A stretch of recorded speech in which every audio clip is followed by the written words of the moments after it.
Warriors Home Improvement Show, built by Par Lumber. When it comes to big or small projects around the home, Tony and Corey have got the know-how and the answers to make your life just a bit easier. Here they are, your Weekend Warriors, Tony and Corey.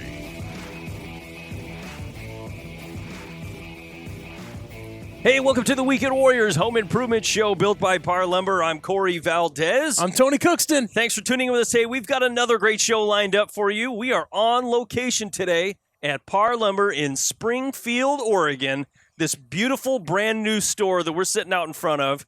There is an amazing event going on today. We're at the Makita Discover Driving Innovation. Driving Innovation Tour. They are using their drivers to drive innovation. And you can discover amazing new tools. You can discover innovative tools. Yes. They are driving innovation. It's actually amazing. It's been very busy this morning. The amount of tools that are over there is so much inspiration, and it just makes me want to pick up a tool and get to work. Yeah, but there's more tools over here than there is over there. I guarantee it. Oh, at least bigger ones. Well, yeah, bigger for sure. There's just two. But in addition to that, I know that we're here to talk about home improvement stuff, Weekend Warrior stuff, the Makita tools and all that. But a perk for us today is that the Mad Greek Deli food truck is also here, and they are serving Greek fries and omega sauce and some amazing gyros. And man, oh man, the food smells good. I do love some Mad Greek Deli. Mad Greek Deli, yeah. So real quick, I did want to mention we had a friend of the show, Richard Wisniewska, drop by the, I hope I'm saying that right, Wisniewska, I think that's right. That looks good to me. With Richard's Remodeling, he's a local contractor in the area, and we talked about the HOA thing that we were talking about on the show. Yeah, CC&Rs. Yeah, last week or the week before. And we kind of talked about the importance, again, of checking with your CC&Rs before you hire a contractor. Right. Or making sure that your contractor is aware of those CC&Rs, because if you don't,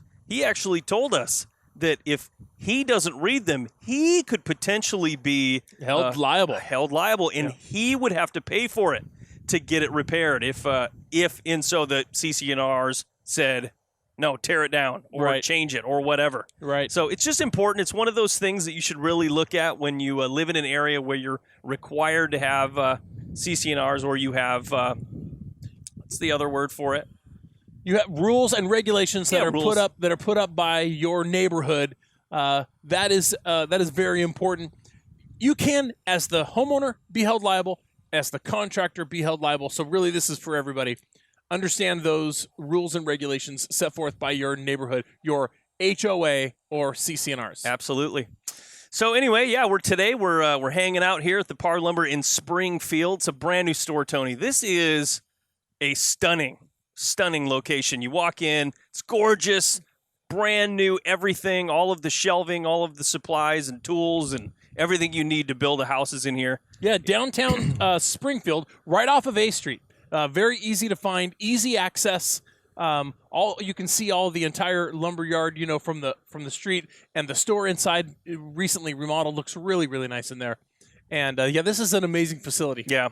So we're going to talk about some Makita tools today, but we're also going to talk about projects that we've been working on, projects that you could potentially find, useful tools from Makita that'll really help you out in some of those projects. Yeah, we're actually going to be interviewing Eric Deal with Makita a little later in the show, and we're going to be talking to him about he heard his name, some of the technology that goes into it, some of Makita's, their vision that they had when they started to put together this line of cordless tools and how it all works together. It's and then some of the things that are coming up in the next turn of new tools by Makita. He was talking about some of the super innovative things that they're coming up with next. Well, they call this the Driving Innovation Tour because they really are so innovative in some of the things that they're designing and manufacturing. It really goes above and beyond any other tool manufacturer out there. I mean, they have a cordless lawnmower now. Yeah. That uses just 2 regular Makita batteries from your impact driver. You take it off the impact driver, you put it on your lawnmower, you mow your lawn, you take it off your lawnmower, You put it on your trimmer. You Yeah. trim your lawn. Yeah. Take the battery out, put it on the blower, blow it off. I mean, they literally have every tool you would ever need around your house, and they all use the same battery. Yeah. And the battery technology is unbelievable. He told me they're coming out with a lawnmower, a self-propelled lawnmower, and it takes 4 batteries, and it will mow an acre. Wow. An acre. Yeah, that's some of the innovation that's forthcoming, right? Yeah. You know, I think about the term. Have you ever heard the term "cut the cord"? Yes. Hey, cut the cord. I mean, I think they're talking about cable, but yeah, I know what you mean. I think they're referring to the umbilical, probably. Yeah. Right. Let go of what's been feeding you and move on. But in this case, we're talking about the power. Cut the power cord and be mobile. Be cordless. Be all you can be. Have your batteries in. I was out there with my hands on the chainsaw a little while ago. Yeah, you were. Man, that chainsaw is sweet. Cut through that 6x6 like butter. I absolutely did not want to put that down. If you want to see what Tony looks like in orange chaps, make sure you go check out our Facebook page and YouTube page. Oh, yeah. 'Cause, we got some really good video of Tony wearing orange safety chaps while cutting a log. Yeah, it was great. It was a really good time. Those tools are amazing. So we're going to be talking about a lot of those things. We're going to be talking about some of their more specialty tools, like, for example, a track saw. We'll spend some time talking about that. And some of the tools that are just sets them apart from other tools like that. And then on top of all of that, of course, is the technology that the batteries use, which make them work really good and for a long time. There's just so much to talk about, actually. Here's something else. I don't know if you saw this or not over there. Some of the literature they have there refers to secure lock. And the secure lock is talking about your battery and your charger, or maybe your battery and your tool. And if your battery is not being used on your tool, it won't work on any other tool. Really? This is what I'm telling you. I saw this piece of. I'm going to ask Eric about that. The secure lock technology. I want to understand it. But it said right at the top of the literature, it said, no more stolen batteries. Secure lock ensures that your batteries are only used with your tools. Now, naturally, if they're going to steal the whole tool, True. then they win, right? But if you're just losing batteries, well, they've found a way to put a stop to that. That's amazing technology. I mean, it's there are companies out there that sell things like that, right? That you add to the tool, like if it gets stolen, it has radar, radio waves in it that tell you where it is and those sorts of things. Yeah. It's amazing. It's really cool stuff. Later in the show, we're also going to be giving you some tips on how to be a successful DIYer. And just since it's early in the show and we have that list for you later, we'll just give you the number one item. $10,000 worth of Makita tools? Well, I mean, it doesn't have to be said that way, but the number one item on the list of how to be a successful DIYer is have the right tool available to you when you start the project. The right tool for the job. Sometimes you buy the tool, sometimes you rent the tool, but you have to have access to the tool, and that will make your project successful. All right, we got to take a quick break. When we come back, we're actually going to be talking to a representative from the Chamber of Commerce here in Springfield. You're listening to Tony and Corey, your Weekend Warriors. Don't go away.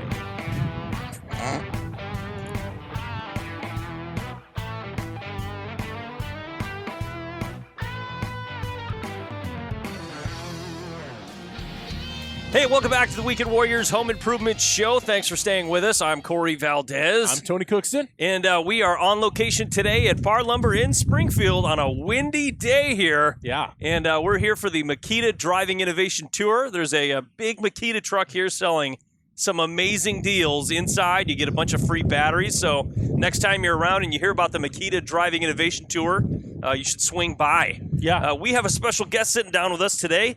Vonnie Mickelson. She is the president and CEO of the Springfield Chamber of Commerce. Welcome. Thank you. That is great to be here. So tell us a little bit about the Chamber of Commerce and what you guys do over there. Yeah, so the Springfield Chamber is an incredible chamber of commerce. I call it the chamber community because we've got businesses, we've got community leaders, we've got organizations, and we're all kind of working together towards some goals around workforce development, around creating a nice vitality in our local community and economy, working on some catalytic projects along the riverfront and in other areas. And we come out on sunny days like this Yes. to celebrate with our great members like Par Lumber. So, Well, we were glad you're here. This revitalization of Springfield area, you said, is just blowing up. Tell us a little bit about that. oh yeah, I'd be happy to. So, just right along the what we call Main Street or South A. You all are front facing on South A. You're kind of right in the epicenter of a lot of the revitalization that we've been seeing. So about 2 minutes down the road to the west of us is our Center for Business and Food and Drink and Arts and all kinds of activities. That's where I going on hang down out that. most of the time. Yeah, the food and the drink, Yeah. and a little bit of arts when you have time. Yeah, I mean, yeah, okay. if there's food and Culture. drink, I can take Yeah. on some art. That's fine. Well, I'll just But- put one plug out there. Public House, which is restored former First Christian Church, believe it or not. Interesting. Restored, incredibly cool interior. Folks came back into town, invested in that, breathed some life into it. It's a beautiful structure inside there. It's a food and drink hub. So we've got multiple places, gathering Oh, spaces. cool. But Yeah. just last year, they hit Men's Journal magazine top 10 Really? coolest places in America Wow. to drink craft beer. So there you go. In Right- Springfield, right here in Oregon. In Springfield, Oregon. So is it the Amazing. same public house that's in Cannon Beach? No, Different public house? completely different. You've never seen anything like it. Okay, because there is a brew pub in Cannon Beach called Yeah, Public House. yeah. There's some. I Interesting. think it's a term used. I don't know if it comes from the motherland. Oh, yeah. But I've heard it around and used in other ways. But Okay, this okay. one is the real public house. All in right. Springfield, Oregon. Well, I'm kind of excited to go there. I'm excited to just see it. I mean, if it's number one Yeah. place to drink craft beers in America, that's a place I need to visit, especially if it's 2 minutes from me right now. Let's take a quick break. We're gonna go get something to drink. All right. Yeah, that's not going to work right now. No, we are on the radio. Of course, we have to. Oh, we that's have to right. stay and keep doing this. But yeah, Springfield is very exciting. Of course, you are adjacent to what would otherwise be known as world-renowned Eugene, Yes, right? yeah. With a big university Yeah. and lots of amazing things have happened Oregon. there. Mhm. Corey, of course, is an enormous Duck fan, Mm. and Go so Ducks. how Go Ducks. tell us about how is it to be? Do you feel sometimes like the little sibling to Eugene? I mean, you guys are so close. Well, now that you put it that way, normally we don't Oh, I because see. we are who we are, right? I did that to you. I put that on you. I'm so sorry. But no, I honestly though, we many times we work together as a region. We obviously have to. That's what makes us better working together. I will say that Springfield has emerged as a truly, authentically strong economy and business community and partner. Therefore, a great partner in any of our regional collaborations. So speaking of the University of Oregon and obviously Tracktown USA, Right. which is generally sort of thought of as a Eugene and University of Oregon sort of feature. Well, with Hayward Track coming online in a couple of months and some great events in our very near future now, Springfield has begun to put their flag in the ground, and a couple of things coming up.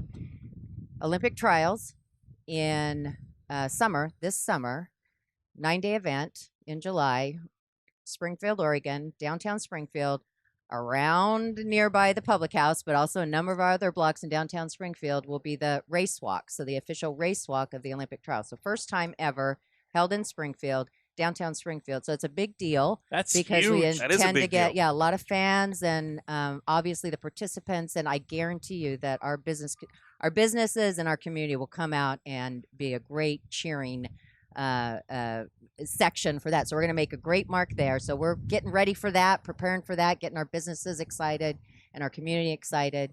And we're working on another project, catalytic project. Folks in the region are just hearing about it. We've actually been working on it for a couple of years because it's a big project. It's pretty complicated.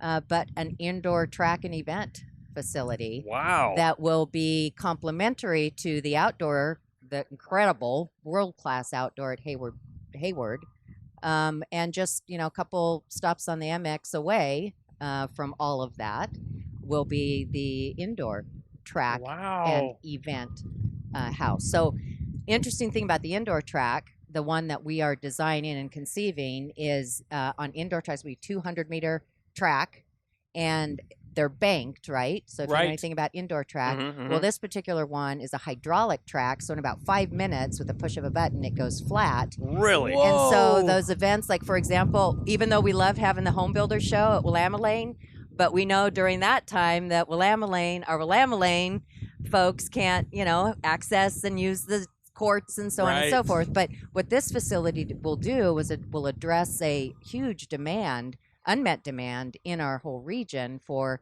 indoor sports tournaments, including volleyball and basketball and wrestling and gymnastics and pickleball. Oh, yeah. And even some middle-sized concerts and even an expo maybe. Yeah. So it's got that flexibility. And, the hope is that we'll get that, at least some dirt dug and some signs up by the 2021 games the following summer. So That's awesome. You guys have got a lot on your plate right now. I'm telling you what, we're that is rocking. absolutely we're just amazing. getting warmed up. That's what I say. I mean, I guess Really are. we should have known that Springfield was the up and coming when Par Lumber decided to move from their branch from Eugene proper into Springfield. We must have seen the writing on the wall. I got nothing. We're just glad to have you here. Yes. Yeah, we're just glad to have you here. We really are. So let's talk a little bit about what if somebody wants to get involved with the Chamber of Commerce, what would that involve? Are you looking for active people to come in and help and join, or how's that work? Yeah. So what we say, the kind of work that we're doing right now, it's twofold. You have also an opportunity to engage and be involved and make a difference in your community if you so choose to do that. You also have an opportunity to invest in what your community as a whole through the chamber and chamber members are doing for their community. So if you don't have the time to participate, we'd love to have you there. Obviously, if you can come to some of the events that will help you build relationships and connect to the community, so on and so forth, sit on a committee and work with us on advocacy for our businesses that desperately need advocacy, particularly in some of the statewide issues. That is, either way, we want to see you giving in some way. Yeah. And it's as easy as picking up the phone, giving us a call. Or if you're here in the audience, raise your hand. Yeah, raise your hand. And we're there. Yeah, we're there, right there. We're right downtown Springfield in the old historic depot building, we call it. It's the oldest structure of its kind, still standing in Oregon. Really? And that's awesome. It's hard to miss. It's a very unique architectural fixture, downtown Springfield. So, well, that is awesome. We appreciate so much you taking your time to sit down with us and talk to us a little bit about Springfield, how amazing Springfield is. We love Springfield. I know, we've been blown away. We've absolutely been blown away. Beautiful weather. Thank you, Vonnie Mickelson. Thank you. And I'd just like to say thank you very much to all the folks, wonderful folks at Par Lumber, from the very first day you came into town to today. I just can't tell you how much we all appreciate the work that you're doing. Thank you. All right, folks, we're going to take a quick break. We'll be right back.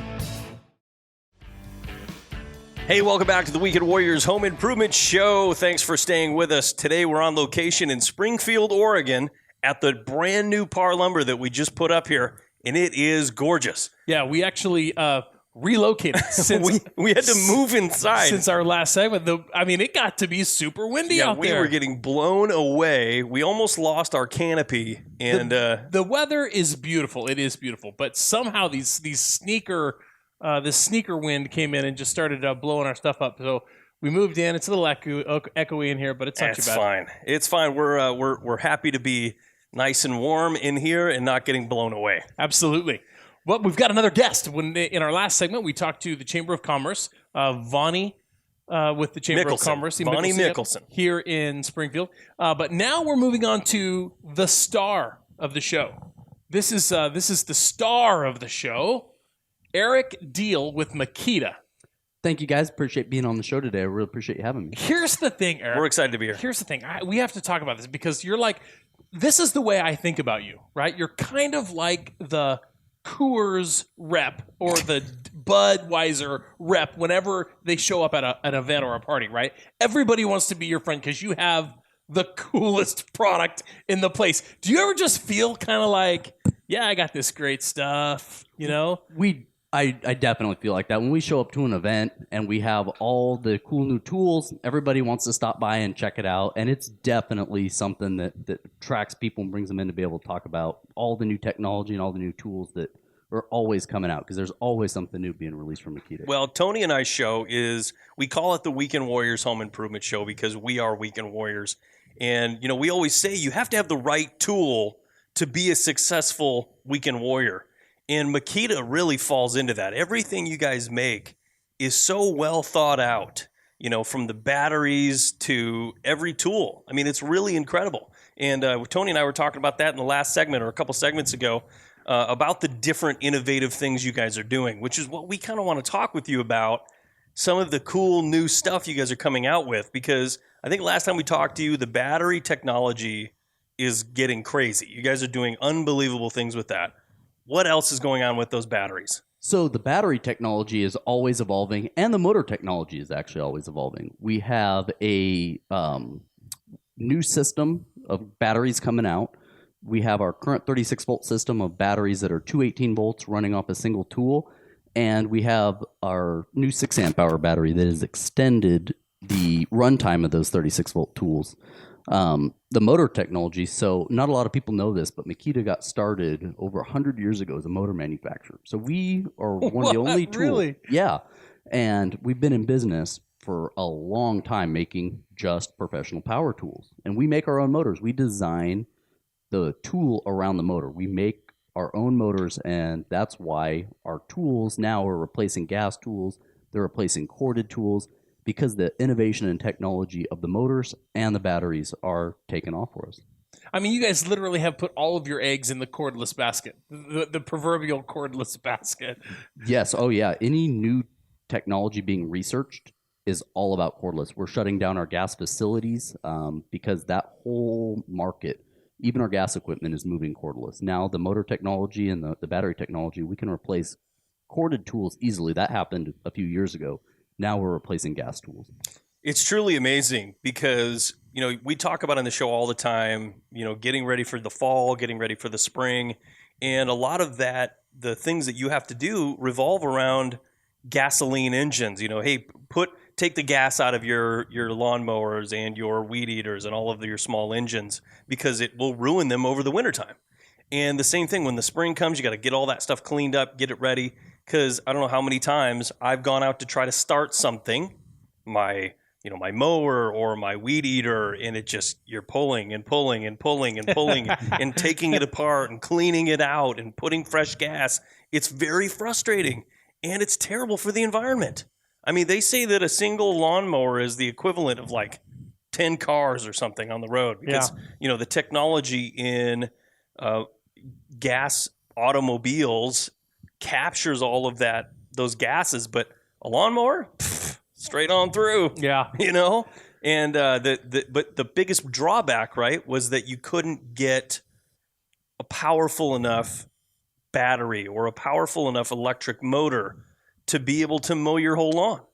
Up until like recently, you had to have, if you wanted an electric mower, you had to have a power cord, right? Yep. An extension cord, 100-footer that you had to push and drag that cord along and push some more and try not to run it over on your way back. I mean, truly was not good technology. It was better than gas, but it wasn't good. And you guys have kind of crossed that barrier.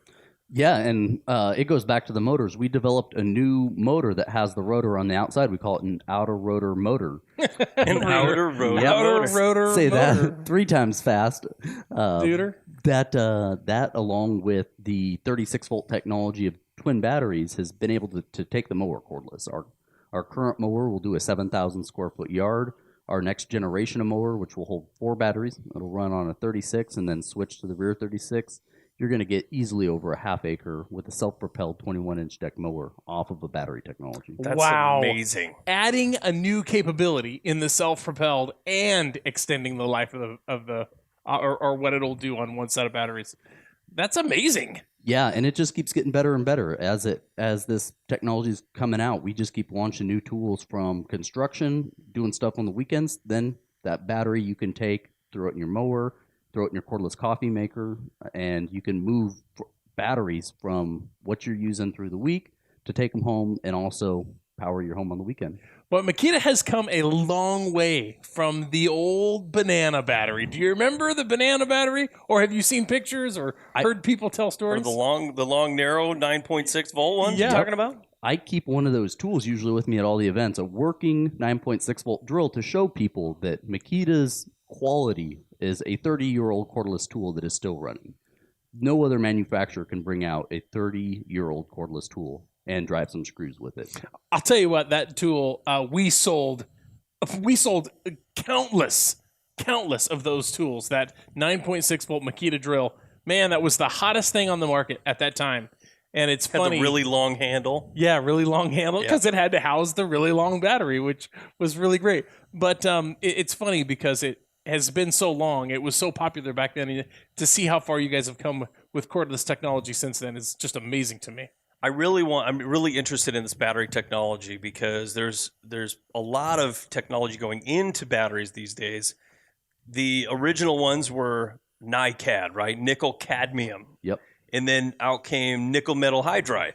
And now you guys are making your batteries out of lithium ion? Yeah, we've had the same lithium battery now for over 14 years. We pioneered the 18 volt lithium ion battery in 2005. Wow. And now there's different numbers on them. What does that mean? There's the 3 and the 5. Yeah, so in a battery, and this you see this throughout different manufacturers because they have different voltages and different amp hours. Your voltage is going to be your power. That's how much power your tool has. So when we have an 18 volt drill, the volts is how much power. Then you're going to have your amp hour rating, which is going to be the numbers after that. And that's going to be your runtime. So you will have your power and your runtime rating. The higher the amp hour, the more the runtime. The higher the voltage, the more power. So when you put two Makita 18 volt batteries on a tool and you're getting 36 volts, you're getting a true 36 volts of power. And then your amp hours determine your runtime. But the advantage to Makita is you don't need the same amp hour batteries on a 36 volt tool. You can run a 3 and a 5 or a 2 and a 5. When your lower amp hour battery dies, it will shut the 36 volt tools down. But the batteries are all interchangeable across the 36 volt tools and the 18 volt line. Hey, welcome back to the Weekend Warriors Home Improvement Show. Thanks for sticking around. We are sitting at Par Lumber in Springfield, Oregon, talking with Eric Deal from Makita. We're very excited to be here. We've actually teamed up with Makita this year. We're going to be doing some really, really cool stuff. So if you haven't already, go check out our Instagram, our Facebook, our YouTube. We're at WW Home Show. We've got all kinds of really cool videos, and we're going to be doing some really cool announcements on there. So I would go check that out. Also, you can catch our podcasts on Spotify, iHeartRadio, Google Play, and of course, Apple Podcasts. Brother. Yeah, it's there's a lot of them. There's so many. And the podcasts are taking off, and it's surprising how many people like to listen to our show. I don't know why, but yeah, well, Dan Duffy was just in here. That's right, our biggest fan. Dan Duffy. He's the 6th person to listen to our radio show weekly. Corey, right before the break, you said that you actually learned something new about Makita today. You learned something new. You were out there in front of the Driving Innovation Tour truck, which is a truck that Makita owns that is loaded with all of their cordless tools, or at least a whole bunch of them. It's impressive, too. And they drive to different locations, and they open up that truck, and it's just loaded with Makita stuff. And then you can demo it. You can cut some wood, or you can drill some holes in concrete, or you can wrap some metal around some other metal, or, there's all the things you want to do with all the tools that they have there. And so this truck goes on a tour. Well, it tours par yards. As a matter of fact, there's like 8 stops, I think, in the next 2 months, February and March. You can actually see all of the dates where the Makita Driving Innovation Tour truck is going to be at a Par Lumber company probably near you. Just go to par.com, PARR.com, look at events, And under events, you'll find the Makita Driving Innovation Tour truck and all of the dates where they're going to be, and you can go check those out. But you said you learned something new out at the truck today, and about the lawnmower, which I thought was cool. I also learned something new out at the truck today. Would you like to know what that is? What is that? I learned today that I look smashing in. A Makita hat? Yes, I Oh. do. Yeah, I look smashing in chaps. Orange chaps? Yes, fluorescent orange chaps, which is what I donned when it was my time to wield the chainsaw that also runs off of two 18-volt batteries. That chainsaw, I think it was two 18-volt batteries. Yeah, that chainsaw is amazing. Yeah, that chainsaw will actually replace a 32cc gas saw. So it runs off of twin 18s. It's got a 14-inch organ bar and chain on it. And that tool will now replace a two-stroke 32cc gas saw for people that want to take it camping, want to take it hunting. It's the perfect saw to have out there without having to pack a gas can along with it. A gas can and the noise. I mean, if you're out hunting and you want to cut some wood, you don't want to be starting a chainsaw. Yeah, well, I tell you what, you don't want to be messing with all the things you have to mess with to get a chainsaw running, to keep a chainsaw running. They're the most finicky things to keep running, I feel like. And yeah, but this chainsaw was so nice. I mean, you know, I clicked out off the safety item that was on the front of the thing there and just zipped through that 6x6 like it was nothing. That was awesome. Yeah, it's very cool. I mean, even the average framer who's doing larger beams, they use chainsaws a lot to trim up beams and get them into, you know, places. Here's something else. Does Makita make and sell a beam saw? We do. It was 16-inch, right? 16 and 15/16, almost 17-inch beam saw. So, But that one is corded. Corded, it's heavy, it's big. Well, it's like that big. and here's the thing about that beam saw. That beam saw, which has been purchased by contractors for dozens of years. In the early 90s, I was selling Makita beam saws like they were going out of style. I mean, we sell them a lot. They're very heavy and clunky. You have to know how to use it safely because it's a big saw. It's needed, or has been needed, to do some of the things. But Well, if you're cutting through 6x and 8x, you can't do that in one pass right, with a 7 1/4 inch saw. right. The biggest you can cut through on a 7 1/4 is like almost a 4x. I mean, can you cut through a 4x with a 7 1/4? I don't think you can. But I'll tell you what. Not in one pass. No. This one is what pass. I'm here to tell you. When you think about that beam saw, wielding that beam saw, that heavy, dangerous kind of beam saw, which is for one specific purpose, to cut big beams. I've seen guys with chainsaws that can make a cut as clean and pretty as that beam saw can make. I mean, it's all about skill. And skill comes from practice. And practice you can do after you buy a Makita chainsaw. That's what I'm saying. Buy your own Makita chainsaw and just practice with it a lot, and then you won't need that big old beam saw. Yeah, right. The chainsaw definitely weighs a lot less, and the advantage to it over gas is it starts every time. You don't have to Right. worry about priming, pulling, none of that. Press a button and you're live. Well, so it was interesting because remember when he was telling you there's a button on there, and we were like, what is that button for? And he said it was for overpowering or overcharging. Yep, turbocharging or whatever. Turbocharging the motor, essentially. And Give it that extra. Explain this to me because it's really interesting, the technology that goes into this, because you don't need that power all the time. It's only when you hit certain areas, like maybe a knot in the wood. Yeah, or you're cutting a really hard wood, it will just apply more power. So it goes back to what you were talking about with the lawnmower. A lot of our tools are becoming smart tools, and they have automatic speed control where they can sense the load, and the motor will adjust itself to accommodate for the load. Now, on the chainsaw, you have the option of turning that on and off. On a lot of our tools, it's just built in and will only engage when it needs that extra bit of power. An example is the 7 1/4 inch rear handle saw that you guys own. Mm-hmm. That also actually has that feature built into it. And if you're ripping a 4x8 sheet of plywood, most of the time it's going to want to pinch and shut your saw off. This will actually apply more torque to power through that cut before it bogs your saw down and shuts it off. Interesting. Very interesting. Now, you wouldn't, of course, want to run that extra turbo for a prolonged period of time, but in order to get through, certain cuts, that is a great ability that it has. Yeah, it's an extra advantage that's there, so we can give you a longer run time. That cordless 7 1/4 will make over 500 cuts across a 2x4. But when you need that extra bit of power, it's there. So you're going to get your runtime, and you're not sacrificing the power. That's amazing. I tell you what, one of the coolest combos that I was looking at when we were out there is the way the vacuum system that you have works with some of the tools. The vacuum, first of all, tell us about the vacuum.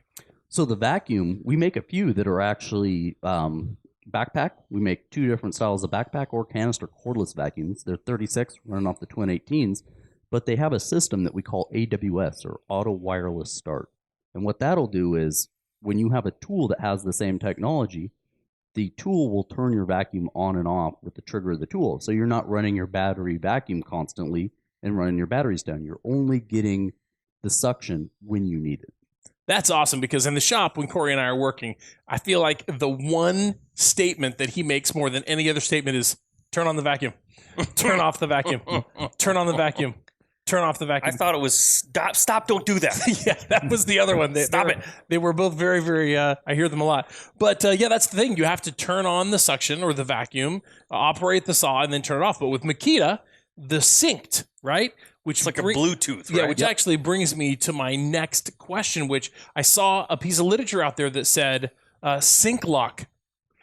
Tell me what you know about the sync lock battery feature. So the sync lock battery feature is something that Makita is very, very proud of. It's a true anti-theft deterrent for our batteries. Any battery that you buy from Makita that has the power indicator on the back of the battery has this technology already built in. It's there. It exists. You just need to get a terminal for your battery, plugs into your computer, and you're allowed to program the battery for a specific amount of hours, days, weeks, how long you want your battery to run and operate for. It'll work normally as our batteries do, charge, running the tools. But when that timer goes off, it shuts the battery down. The battery will now no longer work until it's reconnected to your sync lock terminal. Now, everybody asks, well, if I go buy a sync lock terminal and I got a battery, can I unlock it? No, you program a pin to the terminal in your battery. So if somebody steals your battery, they can take it and sell it, and in a few days that battery may not work anymore. And nobody knows if that battery is sync locked or not. So the goal is to deter theft of your batteries, because we're going to reduce the stolen retail value of our tools. It's a true anti-theft. That battery will not work, and if it's taken to our service center and they want to exchange it because they say it's defective and they find that battery's been sync locked, they will politely ask them to go back and unlock that battery before they'll warranty it. Wow, so only nice. the true user can get their batteries replaced that are sync locked. It'd be nice if they could plug it in and say, this battery actually belongs to Tony Cookston. Yeah, that's right. That'd be great. We're just going to go ahead and return that to him. There is actually a field where when you program the battery where you can put, it's either 8 to 10 characters of a name, so you can put your company name in there, and when they go to read the battery, they will see that on the battery, and they can notify people that we've had a battery and it's had your name on it. Man, Makita's doing some amazing stuff, aren't they? Eric Deal, thank you so much for being with us. We really appreciate talking to you again today. Have an amazing rest of your day. Yeah, thank you guys. Really appreciate being on the show. And just, again, thank you for this wonderful partnership with a great company like Par Lumber that prides itself on service, and a company like Makita that makes quality and prides itself on service. Really excited. Awesome. Yeah, I agree. All right, we got to take another quick break. You're listening to Tony Core, Your Weekend Warriors. Don't go away.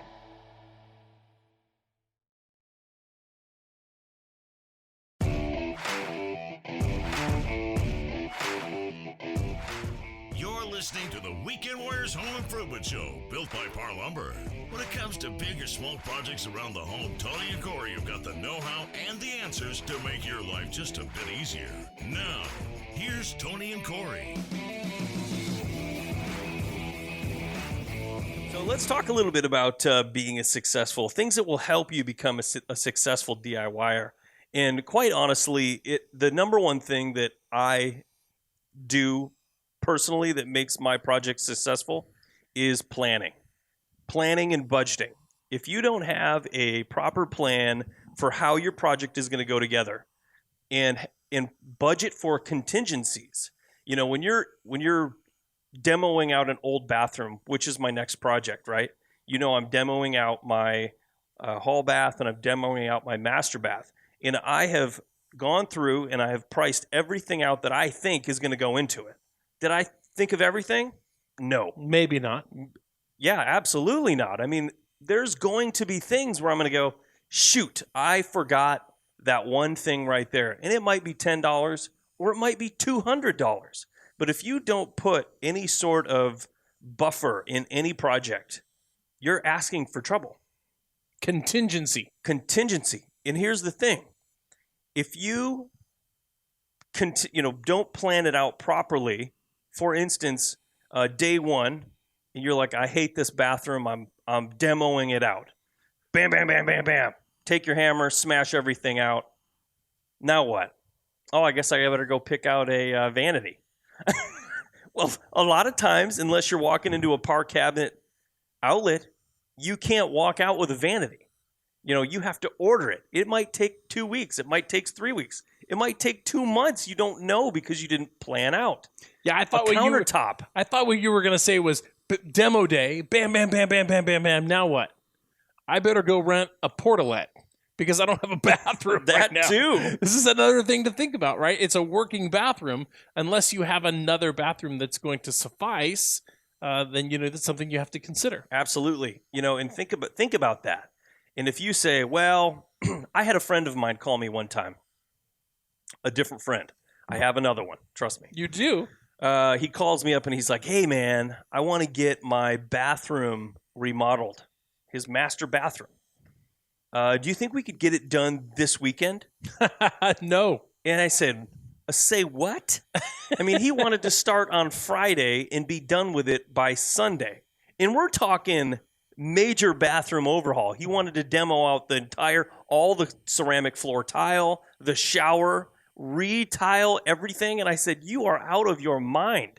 I said, you won't even get demo done this weekend. Yeah. He thought he could get demo done on Thursday night, put the hardy backer in on Friday night, tile it on Saturday, and, grout it on Sunday. Yeah. And I said, that is impossible. I said, you're going to spend way more time than that. It was he just didn't know. It always pays to talk to people that know and have done projects like this. You can walk into any Par Lumber and say, I want to talk to somebody about this project and get real information. I'll tell you what, we got a lot to talk about when it comes to this, but we got to take a quick break. Don't go away. We'll be right back. You're listening to Tony and Corey, your Weekend Warriors.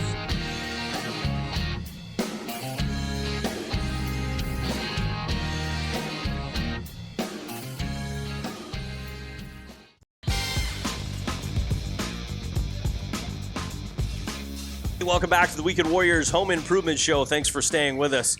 Today, Tony and I are sitting at Par Lumber in Springfield, Oregon at this beautiful brand new store. And we've been hanging out with the Makita guys today, but we're broadcasting from inside the store. It got a little windy outside. But today we're talking about tips for becoming a successful weekend warrior or DIYer. Your first tip actually was that to plan and budget was your first tip, and that's a great way to look at it. I take just a slightly little different angle. It's the same thing that you're saying, plan and budget, but I'm going to give you a new word: visualize. I feel like while you can plan and budget, sometimes it's still not going to get you as close as you need to be before you start unless you can visualize it happening. You need to be able to, in your mind, start and complete the project. If there are blank spots in your visualization, that's an area you probably need to focus on and make sure you understand all of those things. I will oftentimes sit with Corey and we'll start talking about a project. Here, a carport. We've been talking about building a carport on my property. We start talking about the carport. We start with the holes. He says, are they going to be up on the upper tier or down on the lower tier? How big around are they going to be? What about the poles? How tall do they have to be? How tall does the trailer have to be that's going to go in there? What's the peak? What's your highest point? How high is it to the electrical wire that's overhead? I mean, you start, and we haven't even dug a hole yet. We're already into this deep conversation about visualizing the project getting done. Once the poles are stood, right, we need a ladder. Then we're going to have to put those beams, of course, in between. Tie those together that way. That's all got to be done. And then across the other way, the rafters, right, and the joists and all that gets done. And then sheeting, and then the asphalt roofing that's going to go on top. and the whatever cladding, or maybe we're going to put girders in the sides, all of that stuff. You have to visualize it going in and you being able to do it. And when there's a big blank spot, you think to yourself, how am I going to get that part done? Because if you don't have a complete vision from beginning to end, it's going to derail your project. Totally. A lot of people run in and they rush into these projects without talking to the people, the professionals that know what they're doing. You know, for instance, that project, you could walk into any Par Lumber and talk to somebody there and explain how you want to do this, and take a few minutes and ask, how am I going to ask yourself, how am I going to get these big beams in the air? I'm going to need at least 2-3 people with some ladders to haul these 200-pound beams in the air. Yep. Or am I going to need a crane? Or am I going to need, some sort of lift?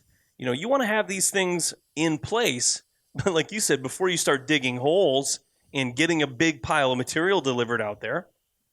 So that visualization is a very important aspect, because if you can't visualize the project from start to finish and how you're going to do certain things and what tools you're going to need, it's going to take way longer than you think. Yeah. Way longer. Let me tell you a story real quick about my friend who wanted to remodel that bathroom. Oh, yeah. I love this story already. He wanted to do it in 4 days, essentially. 4 days. He ended up hiring somebody to do it. Wait, was it the people from Extreme Home Makeover? No. Because I understand they can get a project like that done in 4 days. They hired somebody, and they are in their 3rd month. What? The professional contractor is in his 3rd month working on this bathroom. And I bet it's going to be amazing when it's done. I'm sure it will. But it's a primary example of how all of the details that go into a project like that, a bathroom remodel, is no joke. Totally. I mean, and I'm not here to discourage. I'm here to encourage you to do these things because I'm a weekend warrior and I like taking on challenges. But I've done enough projects now in my lifetime that have really gone south. Sure, you know what sure. I mean? Earlier on, like we've said before, you take on these things, you learn from them, you do more projects, you learn from those. And I'm at a point now where I'm kind of trying to share that information with you. In planning Yeah, is so key. absolutely. Here's another thing. We talked about this during the visualization project process and the planning process and the budget process, is getting professional advice. Like you said, go to Par Lumber Company, talk to those people. It doesn't cost you anything to get professional advice. Not if you go to Par Lumber Company, but getting professional advice and then check into that advice, right? That will definitely help you and help you get to the next step safely without losing money or spending more time than you want to spend. And I feel like that's just the third, sort of part of that first thing. Planning, budgeting, visualizing, and seeking professional advice. And then you can safely take the next step. What is the next step? Ordering your material, probably. Yeah, ordering the material and making sure that you have everything that you need. For instance, this bathroom that we're getting ready to start, I had to order a vanity, and I knew that vanity was going to take a month to get, so I waited for that, sitting in the garage. I had to get a countertop for it. I had to order that, sitting in the garage. Also, the tile is going to take a couple weeks, so we have to order that. It's going to be sitting in the garage when I'm ready to go. You said all that really fast, but you skipped over something.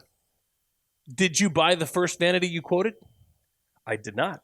Did you buy the second vanity you quoted? I did not. Yeah, this is what I love, because you got a guy saying, let's do this in 4 days, and you spent 4 days just shopping for the right vanity before you even had decided that you were going to ultimately have one made for you. Absolutely. And that's the thing too, is once you decide and then you order it, a lot of these things with any project, like for instance, a door, if you're installing a new door into a house, you don't go to a place and just buy a door. That's not typically how things work. Yes, you can sometimes walk in somewhere and they'll have a door sitting on the shelf and you can just buy it, right? But that's not always the case. Sometimes you have to put the order in, and sometimes it's 5 days, sometimes it's 25 days. It just really depends on what you pick out. Right. And working with a professional and understanding these things before you pull the trigger will really help you out, because in knowing that 25-day door might come with extra lead time and extra cost. So if you say, man, I hate my front door, think about it that way. Would you just tear your front door out and then go to the store? No. And then find out that, oh no, a new door is $2,000 that I want? So, you have to just quit putting the cart before the horse and plan ahead, make a spreadsheet maybe, or a list, and price all of the things out that you can ever imagine from start to finish. Visualize that project. And yet we find ourselves working for PAR and advising and selling products all the time, and we find ourselves with a contractor or a homeowner walking in the store and saying, hey, I just took out my front door and I need to replace it. This is somebody telling us they literally have removed their front door and they need to replace it. But they did exactly that. They put the cart before the horse. So then here's one last question. Obviously, anything you have to special order takes longer and is more expensive, right? Mm-hmm. Anything? Not always, but I mean, that is a pretty good rule of thumb. You got a special order. Yeah, you got a quote on a vanity that was in stock at a place, and then you got a quote on a custom-made vanity just for your project, and which one was more expensive? The one in stock. Yeah, the one in stock was more expensive. Like you said, everything is not created equal. Every situation can be unique, and you just need to do the work. You need to do your due diligence, quote the things that you're interested in, and be prepared to potentially have to order something that's special. And you could potentially pay more for it, but not necessarily. Just because it's special order doesn't make it more money. Windows, for example, windows are all special order. I mean, there are some places that keep windows in stock, but most places you go, you order your window for your opening in your house, and they make it for you. Yep. We actually have to get to a break, but when we come back, we're going to be talking more about tips for being a successful DIYer. You won't want to miss this. You're listening to Tony Corey, your Weekend Warriors, and we'll be right back.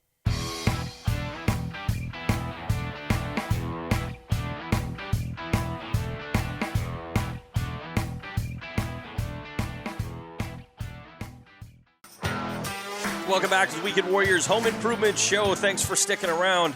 Tony and I are broadcasting live today from the Springfield PAR Lumber, this beautiful brand new store. We're excited to be here, and we've been talking about things that make a successful DIYer. But you know what really makes someone successful? Watching YouTube videos about home improvement. So you can go do that. Yeah. You can go to our channel, go to youtube.com/WW Home Show. We're also on Instagram and Facebook at WW Home Show. You can go check out our website. It's www.homeshow.com. Or if you want something even easier, you can go to par.com. That's PARR.com. Click on the Weekend Warriors link. Our email address is weekendwarriors@par.com. Feel free to email us. We love hearing from you.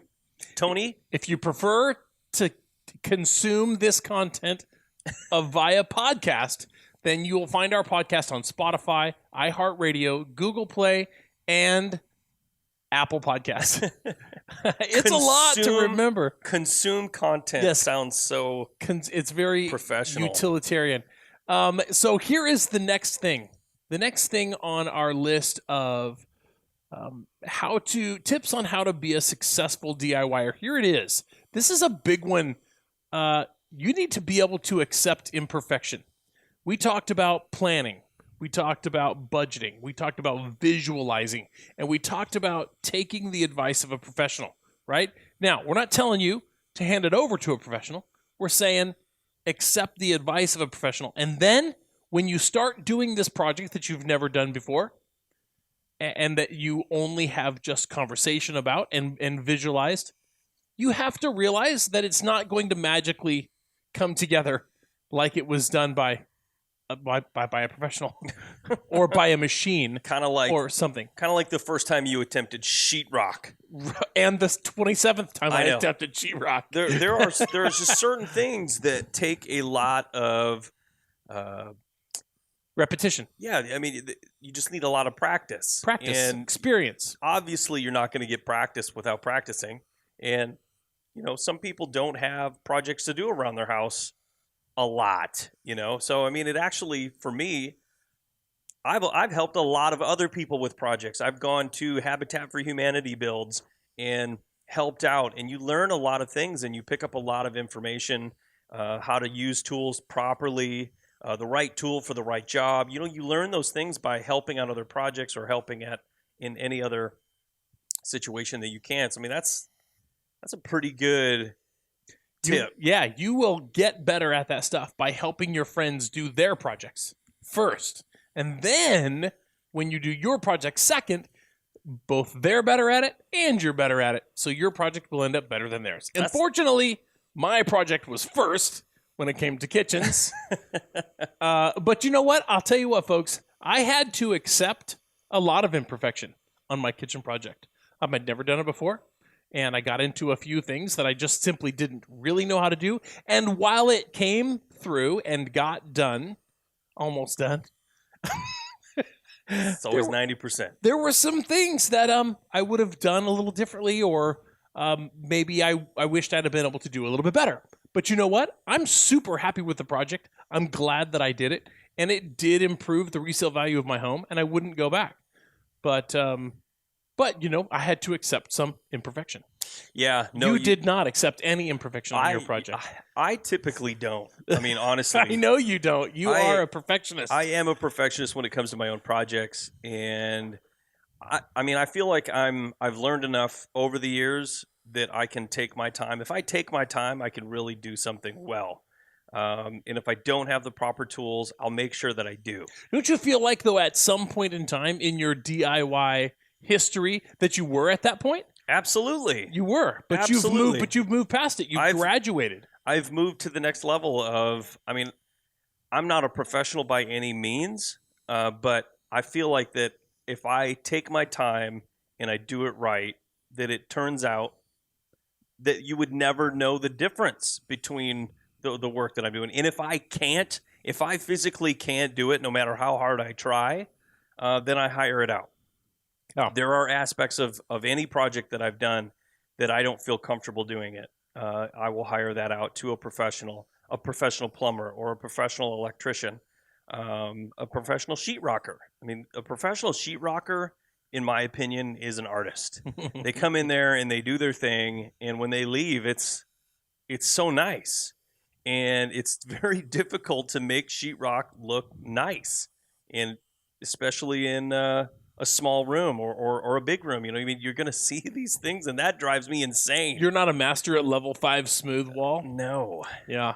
Well, you know what? One thing, did you notice in this room that we're in? It's all smooth wall. Yeah, this is commercial, but I get what you're saying. It's nice. It's coming back. Here's something you said while you were talking about that takes us right to our next tip. You said, as long as I take my time, I can put the quality on it that I want it to be by taking your time. So the next tip is you have to have patience. You definitely have to be patient. If you let yourself get frustrated and pack it in, then you're never going to get to the end of a project. You simply can't do it. You have to stick it out and get it done. And the best way to do that is to, when you get to a point where it's getting to be too much, step back, take a deep breath, phone a friend, get some advice. Phoning a friend is very big. Reflect on the situation a little bit longer than you have. It's going to happen. You're not going to see it coming, and then you're going to be like, what do I do here? I don't even know what to do. I don't even know how to move forward from this spot. Pause, take a deep breath, phone a friend. You know where I see a lot of situations like that is transitions. You're transitioning around, say you're doing flooring, and you've never done flooring before in your life. But you read the box, you read the instructions, and it's like it just snaps in, and I just nail it here, and it's easy. Well, then you get to a situation where you have to transition into tile, or you have to go around a corner, and the wall's not straight, and you come across these decisions or these problems that you have to work through, and sometimes asking advice. How do I do this, or how would I go about doing this? And there is a solution because people do it, right? I mean, there are professional men and women out there that do this job that you would never even know. And that's really where the patience comes in. You either have to do it, you have to learn how to do it and do it right, or you have to accept defeat and do it to the best of your ability and live with the results. Yeah, there's a very small, minuscule possibility that you're coming across a situation in your remodel that somebody else has not already come across, solved, and already knows how to do. Actually, everybody in the industry, I'm saying. I mean, that's just the way that it is, right? It's so much of that going on out there. Just like Google. You Google something, and there's already 7,000 people have chimed in on that exactly. Well, and they already know the question you're going to ask. Yeah, they know. It's like when you're talking about it with your friends and asking questions. If you just type in, how do I? And then it finishes your question for you. You can probably find your item on the list. Just choose it. Transition carpet to hardwood tiles on a ramp. Yeah. What? How did it know that? How did it know I was trying to do that? Yeah, it's very exciting. That's all of these things. But you have to have the patience to stop and ask the question, right? And don't be frustrated. If you get frustrated, the person you're asking help from is going to see that you're frustrated, and then it's just not going to get you very far. But that's all the time we got. So we really appreciate you tuning in, listening to the Weekend Warriors. This has been another episode of the Weekend Warriors Home Improvement Show right here on the Weekend Warriors Radio Network. Have a great week.